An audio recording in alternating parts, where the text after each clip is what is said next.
జీవన విధానం మారుతూ మారుతూ మనలోని దుర్గుణాలు దూరమవుతూ పోవాలి. సద్గుణాలు పెరగాలి. ఈ సద్గుణాలు పెరుగుతూ పెరుగుతూ ఏనాడు సంపూర్ణమవుతాయో మనిషి మహాత్ముడవుతాడు. ఇలాంటి సద్గుణాలు 10 ఉన్నాయి. వాటిని పూర్తి చేసుకున్న ఎవరైనా సరే మనిషి అర్హంతుడవుతాడు, ముక్తి పొందుతాడు, పరిశుద్ధుడవుతాడు, బుద్ధుడవుతాడు. దుర్గుణాలు దూరం అవ్వాలి, సద్గుణాలు పరిపూర్ణం అవ్వాలి అన్న ఉద్దేశంతోనే ఈ శిబిరానికి వస్తారు. ఈ 10 సద్గుణాలు, వీటిని ఆనాటి భాషలో పారమిత అన్నారు, పారమి అన్నారు. ఇవి భవసాగరాన్ని దాటిస్తాయి అన్న భావనతో వీటిని పారమిలో అన్నారు. ఒక విధంగా చెప్పాలంటే ఇవి ఈ సముద్రాన్ని దాటించే పడవలు. ఈ 10 గుణాల్ని మనం ఎలా పూర్తి చేసుకోవాలి? ఇక్కడ ఉంటూ ఈ 10 పారమీలను పరిపూర్ణం చేసుకోవడానికి చక్కని అవకాశం లభిస్తుంది. మొదటి పారమి నిక్కమ పారమి. నిష్క్రమ పారమి ఎవరైనా ముక్తిని పొందాలంటే, అర్హంతులు అవ్వాలంటే, బుద్ధులు పరిశుద్ధులు అవ్వాలంటే ఇల్లు వదలక తప్పదు. సన్యాసి అవ్వవలసిందే. మనం సన్యాసులం కాలేము. మరి మనకు ఈ పారమి ఎట్లా పారమి పూర్తవుతుంది? అందువల్లనే ఈ శిబిరాలు నడిపే పద్ధతి అమల్లోకి వచ్చింది. కనీసం 10 రోజుల పాటు ఇల్లు సంసారం వదిలి సన్యాసి జీవితం గడుపుతాం. భిక్షువు లాంటి జీవితం గడుపుతాం. ఇక్కడికి వచ్చాం, భిక్షువులా జీవిస్తాం. దీంతో ఏమవుతుంది? ఈ 10 పారమిల్లోనూ జరిగేది ఇదే. మన అహంకారం తగ్గుతూ తగ్గుతూ చివరికి మనం పూర్తిగా అహంకారం లేని వాళ్ళం అయిపోతాం. మన ఆత్మభావన తగ్గుతూ తగ్గుతూ చివరికి మనం పూర్తిగా అనాత్మభావంలో నిలుస్తాం. నేను నాది అన్న భావన అంతా పూర్తిగా నశిస్తుంది. తన అహంకారాన్ని కరిగించుకోవటం కోసం మనిషి ఇల్లు వదులుతాడు. తన వద్ద నాది అనుకోవడానికి ఏదీ ఉండదు. భిక్షాపాత్ర చేతబట్టుకొని ఇల్లు తిరిగి అడుక్కుంటాడు. ఆహా, తినటానికి అడుక్కుంటాడు. ఇక అతనికి అహంకారం తగ్గక ఏమవుతుంది? అతని అహంకారం అంతా కరగటం మొదలెడుతుంది. ఇక్కడ ఈ 10 రోజుల కోసం గుండు చేయించుకోలేదు సరే, వేషం మార్చుకోలేదు, కానీ భిక్షువులాంటి జీవితమే గడుపుతారు.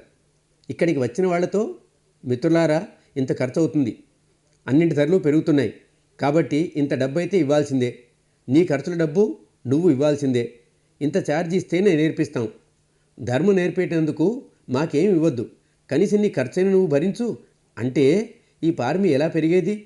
ఈ పారమిని పెంపు చేసుకోవడం కోసమే ఈ నియమం తయారైంది.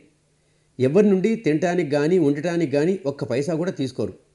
తాను తినేది ఏదైతే ఉందో, సదుపాయాలు ఏవైతే చేశారో అవన్నీ దానంగా లభించాయి, ఇతరుల దానం వల్ల లభించాయి. కాబట్టి ఒక భిక్షువులాగా దొరికిన దానితోనే సంతృప్తి పడాల్సి వస్తుంది. ఒకవేళ దానికే గనక అతను డబ్బిచ్చుంటే అప్పుడు ఏదో హోటల్ బిల్లు కట్టినట్లే కదా. ఇక భోజనం దగ్గర వంకలు పెడతాడు, ఇలా ఎందుకు అని. ఇప్పుడైతే అదేం లేదు, ఏది దొరికితే అదే తినాలి. ఉండటానికి ఏదో ఒక సౌకర్యం ఉంది. ఇంట్లో అయితే అటాచ్డ్ బాత్రూమ్లు ఉంటాయి, ఎయిర్ కండిషన్లో ఉంటారు. కానీ ఇక్కడైతే భిక్షువులం కదా, భిక్షునులం కదా, ఏది దొరికితే అది.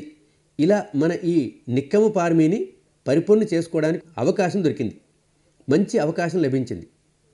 రెండవది శీలపారమి. ఇంట్లో ఉంటూ కూడా నియమబద్ధమైన జీవితం గడుపుతాం. కానీ ఇక్కడ పరిస్థితి వేరు. వాతావరణం అంతా ధార్మిక వాతావరణం. పొద్దున 4-4:30 నుండి రాత్రి 9-9:30 వరకు మనం ఎంత బిజీగా ఉంటామంటే ఈ పంచశీలాల్లో ఏ ఒక్కదాన్ని తప్పే అవకాశమే లేదు. జీవితంలో 9-10 రోజులు ఇలాంటివి దొరికాయి. కనీసం వీటిలో పూర్తిగా మచ్చలేని శీలపాలన చేస్తాం. ఇది చాలా గొప్ప విషయం. మన శీలపారమి పెంపొందడానికి మనకు చక్కని అవకాశం దొరికింది. మూడవది వీర్యపారమి. కృషి చేసేది. ఇంట్లో ఉండి కూడా మనం కృషి చేస్తుంటాం, కానీ అది బ్రతుకు తెరువు కొరకు చేసే కృషి. ఇక్కడ మనం కృషి చేస్తాం కదా, అది మనసును నిర్మలం చేసుకునే సాధన. ఇదే పారమి అవుతుంది. ఏ కృషి అయితే, ఏ శ్రమ అయితే మనసును నిర్మలం చేస్తుందో అదే అసలు పారమి.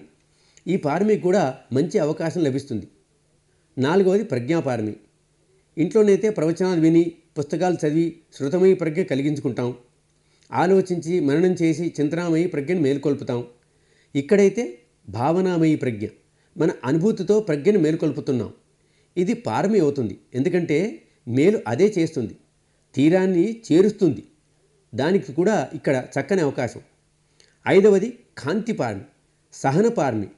ఇక్కడ 200-300 మందిలో ధ్యానం చేస్తున్నప్పుడు మనం చాలా జాగ్రత్తగా ఉంటాం. నా వల్ల ఇతరుల ధ్యానానికి ఏమాత్రం భంగం కలగకూడదని చాలా జాగ్రత్తగా ఉంటాం. కానీ వేరే వాళ్ళు ఎవరైనా సాధనలో ఆటంకం కలిగేలా ప్రవర్తిస్తే ఏదో చేశారు, నా సాధన చెదురుతుంది, లోపల నుండి అసహ్యం వేస్తుంది, ఏమిటి ఈ మనిషి అని. అయితే వెంటనే స్పృహ కలుగుతుంది. నేను కోపం పెంచుకోవడానికి కాదు కదా వచ్చింది, నా సహన పారమిని పెంచుకోవడానికి నేను వచ్చాను. ఈ మనిషి ఎవరో పాపం తెలియట్టుంది, అర్థం కాదు, లేకపోతే పాపం ఒంట్లో సరిగ్గా లేదేమో, అందుకనే ఇలా చేస్తున్నాడు. నీకు మేలు జరగాలి, నీకు శుభం జరగాలి. నేను నాలో కోపం పెంచుకోను, శాంతిని జాగృతం చేస్తాను, క్షమిస్తాను, సహనాన్నే పెంచుకుంటాను. అలా ఈ పారమిని పెంపు చేసుకోవడానికి మంచి అవకాశం. 6వది సత్యపారమి. మనం మాటల్లో సత్యాన్ని ఎలాగో పాటిస్తున్నాం, అంతేకాక పనిచేసే విధానంలో కూడా సత్యమే. మార్గమంతా అడుగడుగు సత్యం ఆధారంగానే వేస్తాం. ఎక్కడా లేనిపోని ఊహల్ని దరిచేరనివ్వం.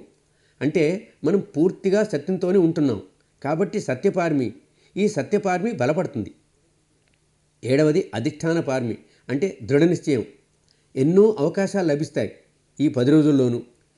పంచశీలాలను స్వీకరించాం, దృఢంగా నిశ్చయించుకున్నాం, వాటిని పాటిస్తామని, ఇక్కడ నియమాలను పాటించి తీరుతామని, మౌనం పాటిస్తామని, మరి దాన్ని నిలబెట్టుకుంటున్నాం కదా, అప్పుడు ఈ పారమి బలపడుతుంది. మరి విపස්සన తర్వాతంతా ప్రతిరోజు 3 సార్లు ఒక్కొక్క గంట కూర్చుంటున్నాం. కాళ్ళు కదలపకుండా, చేతులు కదలపకుండా, కళ్ళు తెరవకుండా, గట్టి నిర్ణయంతో. కాబట్టి ఈ పారమి బలపడుతుంది. చాలా మేలు చేస్తుంది ఈ పారమి.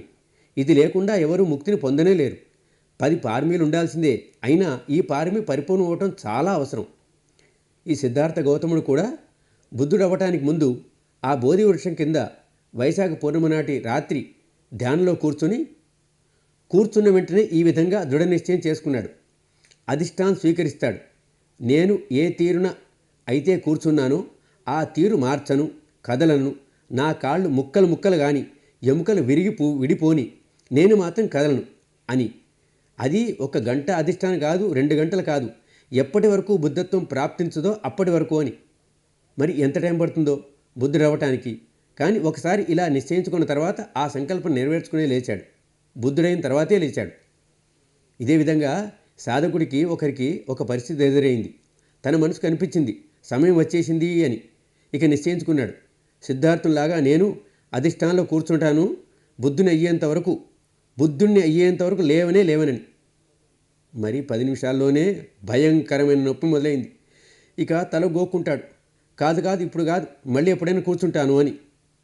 అరే బుద్ధుడివి ఎట్లా అవుతావు నాన్న, అయ్యేది ఎలా? కాబట్టి అధిష్టానంలో కూర్చునే ప్రాక్టీస్ ఇప్పటి నుండే చేస్తాం. కష్టమే, కష్టాలు లెక్కలేని ఎదురవుతాయి. కొందరైతే ఇది తీసేయండి, అధిష్టానం పని బాగోలేదు, మీరు చేయించేదంతా చాలా బాగా ఉంది, కానీ ఇది మాత్రం చాలా కష్టం అంటారు. అరే ఇది చాలా గొప్పది, ఎంతో మేలు చేసేది, ముందు ఎంతో సాయం చేస్తుంది. సాధన చేయాలి అంతే. అలా ఈ సాధనలో అధిష్టాన పారమి బలపడుతుంది. 8వ పారమి మైత్రి పారమి. అందరినీ ప్రేమించు, ప్రక్కవారిని కూడా ప్రేమించు అని చిన్నప్పటి నుండి వింటూనే ఉన్నాం. విని పైకి అంటాడు గొప్పగా, ఓ పక్కింటి రామన్నా, నీకు మేలు జరగాలి, నీకంతా శుభమే జరగాలి, తేరా భలాహో తేరా మంగళహో అని. కానీ ఆయనంటే విపరీతమైన ద్వేషం, ఎంతో పెద్ద గొడవలున్నాయి. మరి లోపలైతే వీడు దరిద్రుడు కావాలి, నరకానికే పోవాలి. అరే లోపల నుండి ఏది అంటాడో అదే ఎక్కువ పవర్ఫుల్, పైకి అనేదానికి బలం చాలా తక్కువ. మరి ఈ మనసంతా ద్వేషంతో నిండి ఉంది. ఇక మైత్రి ఎక్కడ ఉదయిస్తుంది? మనసు నిర్మలంగా ఉంచుకొని అప్పుడు మైత్రినిస్తే అప్పుడు కదా అది పారమి అయ్యేది.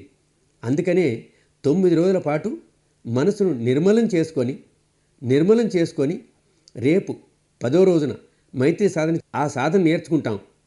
అన్ని ప్రాణుల పట్ల సద్భావన, అందరికీ మేలు జరగాలి, అన్నింటికీ మేలు కలగాలి, అన్ని మంగళ భావనలతో ఈ మంగళ భావనను జాగృతం చేసుకుంటాం. ఇలాంటి సద్భావనను జాగృతం చేసుకుంటే మనకు కూడా ఎంతో మేలు జరుగుతుంది. ఈ పారమి అభివృద్ధి చెందుతుంది. ఇదే విధంగా 9వది ఉపేక్షా పారమి, సమతా పారమి. అన్ని పరిస్థితుల్లోనూ సమత. ఈ సమత నెలకొంటే సమతా పారమి వృద్ధి చెందుతుంది. ఇక్కడ మనం ఈ 10 రోజులు సమతనే సాధన చేస్తున్నాం. దుఃఖ సంవేదన వచ్చినా సమత, సుఖ సంవేదన కలిగిన సమత, రెండూ కాని న్యూట్రల్ సంవేదన కలిగిన సమత. కాబట్టి ఎంత గొప్ప అవకాశం ఇక్కడ ఈ పారమిని బలపరచుకోవడానికి. మరి అదేవిధంగా ఆఖరిది 10వది దానపార్మి. ఈ దానపార్మి తన అహంకారం కరిగిపోవాలంటే గృహస్థుడు దానం ఇవ్వటం ఎంతో అవసరం. ఏ గృహస్థునికి దానం ఇవ్వటం రాదో, తన సంపాదన సంవిభాగం చేయటం రాదో, పంచటం రాదో అతని అహంకారం పోదు. నేను సంపాదిస్తున్నాను, నా సంపాదన అనే అహంభావం అతన్ని ఎన్నటికీ ముక్తి మార్గాన సరిగా నడవనివ్వదు. అందుకని తన సంపాదనలో ఎక్కువ సంపాదిస్తే ఎక్కువ పంచుతాడు, తక్కువ సంపాదిస్తే తక్కువ పంచుతాడు. కానీ నిర్మలమైన మనసుతో పంచుతాడు. బదులుగా నాకేం వస్తుంది అన్న భావన ఏ కొంచెం ఉన్నా పారమి తయారు కాదు. కనుకనే 9 రోజులు సాధన చేస్తూ చేస్తూ మనసును నిర్మలం చేస్తూ చేస్తూ సాధకుడు చూస్తాడు, ఈ సాధన దీనివల్ల నాకెంత మేలు జరిగింది, నా రోజులు ఎలా బాగుపడ్డాయి. అలా అందరికీ మంచి రోజులు రావాలి. నా దుఃఖాలు ఎలా దూరమైనాయో అలా దుఃఖాలు అందరివి దూరం కావాలి.